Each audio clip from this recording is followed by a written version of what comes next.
네, 길부장의 파워블로그 이어가겠습니다. 우리투자증권 강남대로 지점 길계선 부장 나오셨습니다. 안녕하세요. 안녕하십니까. 아유, 밤사 이슈가 어찌나 많았던지 저희가 평소보다 시간이 꽤 훌쩍 지났습니다. 오늘 좀 속도를 내보도록 하고요. 파워블로그 주제 뭔지 먼저 살펴볼까요? 네, 금일은 글로벌 이슈를 점검해보는 시간을 갖도록 하겠는데요. 최근 증시가 2,000포인트 전후로 등락만 거듭하다가 전일자에 2,020포인트 상단까지 상당히 좀 강세 우상향 추세로 만들어지고 있습니다. 네. 이런 추세를 볼 때는 대외 변수를 점검을 해서 시장의 변동성을 어떻게 되는지 한번 점검해보는 게 중요하다고 판단됩니다.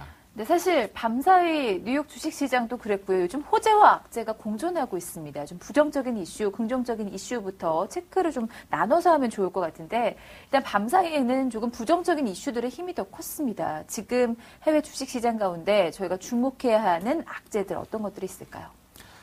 대표적으로는 전일자의 그리스에 대한 긴축 구제안 합의 이후 및 승인 이후에 유로존 재무장관 회담이 또 이제 취소되면서 전화회의 결과로 통해서 아마 그리스가 긴축안을 이행하기 좀 어려울 것이다라는 시장의 컨센서스가 약간 좀 미국 증시를 압박했던 그런 결과치를 만들고 있는데요. 이에 대해서는 시간은 좀 지나겠지만 구제금융은 아마도 이루어지지 않을까 판단을 하고 있습니다. 하지만 이제 이에 반해서 시장에 부정적인 뉴스가 상당히 좀 많이 산재해 있는 것 같은데요. 먼저 소개를 해드리면은 중국이 1월 수입액이 급감을 하고 있습니다. 수입이 15.3%로 급락하는 바람에 중국의 무역수지 흑자가 오히려 한 273억 달러까지 지금 늘어나고 있는 그런 추세가 나오고 있고요. 수출은 2009년 말 이래로 최저치로 하락해 있는 그런 상황이 되기 때문에 중국을 통한 그 전 세계 경제 회복에는 약간 조금 부정적인 시그널이 좀 나오고 있다고 판단이 되어지고 있고요. 또한 그 유로존의 GDP가 상당폭 감소되는 추세가 나오고 있습니다. 4분기 GDP가 마이너스 0.3%로 급감을 했는데요.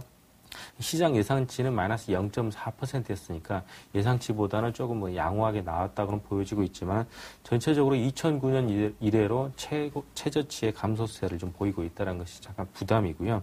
독일의 경우에도 아마 4분기 마이너스 0.2%의 GDP 감소세를 보이고 있고 독일의 그 주문 생산 같은 경우 상당히 급감을 하고 있기 때문에 이 또한 그 유로존에서 경기 회복에 대한 시그널 자체는 아직은 찾아보기 힘들다 판단이 되어지고 있습니다. 그리스의 경우에도 지금 연초 대비 마이너스 7%까지 GDP가 아주 폭락세를 보이고 있기 때문에 이것으로 봐서는 유로존 재무장관 회담이 취소된 이유도 긴축안에 대한 어떤 그 실행 가능성이 좀 낮다고 이제 보여지는 면이 좀 강하고요. 영국의 경우에도 실업률이 8.4%로 17년 만에 최고치를 기록하는 그런 상황이기도 하기 때문에 전체적으로 보면 유로존의 경제 지표나 여러 가지 시그널들이 전혀 이렇게 시장을 들어올릴 만한 요건은 못 되고 결국은 미국 쪽에서 기대해 볼 수밖에 없다라고 판단되어지고 있습니다. 보면 답답하다라는 생각도 들고 또 어떻게 보면 그래도 그동안 계속해서 들었던 이야기인데 더 이상의 악재가 있을까 싶기도 하고요. 좀 좋은 얘기 해볼게요. 저희가 기댈 수 있을 만한 긍정적인 이슈는 어떤 것들이 있을까요? 시장의 지표들은 다소 좀 둔한 그런 모습을 보이고 있지만 시장의 긍정론을 내세우는 시장의 구루들의 얘기는 상당히 강력한 모멘텀을 얘기를 하고 있습니다. 대표적으로 지금 주식시장에서 유명한 구인 켄 피셔가 슈퍼불 시장이 도래했다라고 강조를 하고 있는데요. 이 켄 피셔는 필립 피셔의 아들이기도 하고요. 필립 피셔 같은 경우에 성장주의 어떤 대표, 현대 투자 이론을 창립했던 대표적인 시장의 구루인 이것을 계승받은 그 켄 피셔가 전체적인 시장이 앞으로 향후 4, 5년까지도 불마켓이 가장 강한 추세를 이룰 것이다라고 지금 주식시장의 그레이트 이어가 지금 2012년부터 도래하고 있다는 그런 얘기를 했습니다.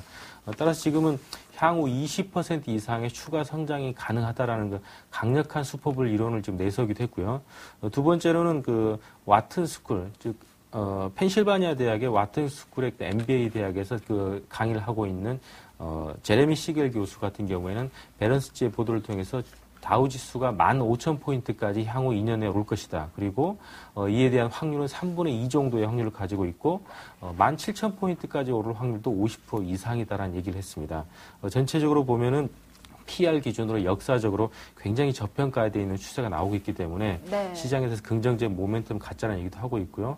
또 다 아시다시피 워런 버핏 같은 경우에도 주식시장 상승률이 골드나 그다음에 채권 시장의 상승률보다 압도적으로 높을 것이다라는 얘기에서 상당히 강조를 하고 있기 때문에 부정적인 내용도 있지만 또 아주 긍정적인 내용도 많기 때문에 시장이 혼조되고 있어서 오히려 제가 볼 때는 박스권 시장이 아닌가 이렇게 판단해 보고 있습니다.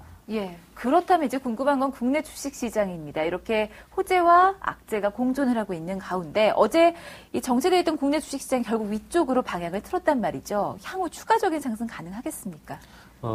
앞에 전서에서도 제가 박스권 정도로만 전망을 한다고 얘기 드렸는데 물론 시장이 박스권에서 고개를 약간 들었기 때문에 시장에 대한 긍정적인 기술적인 시그널도 나오고 있습니다.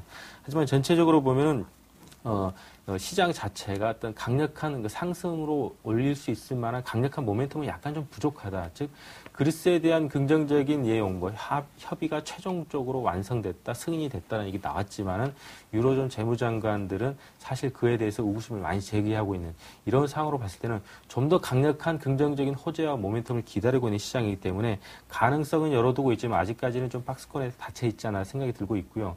계속적인 순환의 장세를 속에서 그 소외받았던 종목들이 상승에 동참하기도 하고 또 기존에 올랐던 종목들이 빠지기도 하는 이런 플러스와 마이너스의 가감 현상이 계속되고 있기 때문에 현재로 봤을 때는 외국인이 사면 오르고 외국인이 팔면 내리는 이런 아직은 모멘텀이 조금 부족한 2% 부족한 시장이라는 것을 감안하시게 되면 박스권을 감안한 트레이딩 전략 계속 지속적으로 견지하셔야 되겠습니다. 네, 그러기 위해서 외국인 수급 잘 쫓아가야겠다라는 생각도 드네요. 오늘 우리투자증권 강남 대로지점 길계선 부장 수고해 주셨습니다. 고맙습니다. 네, 고맙습니다.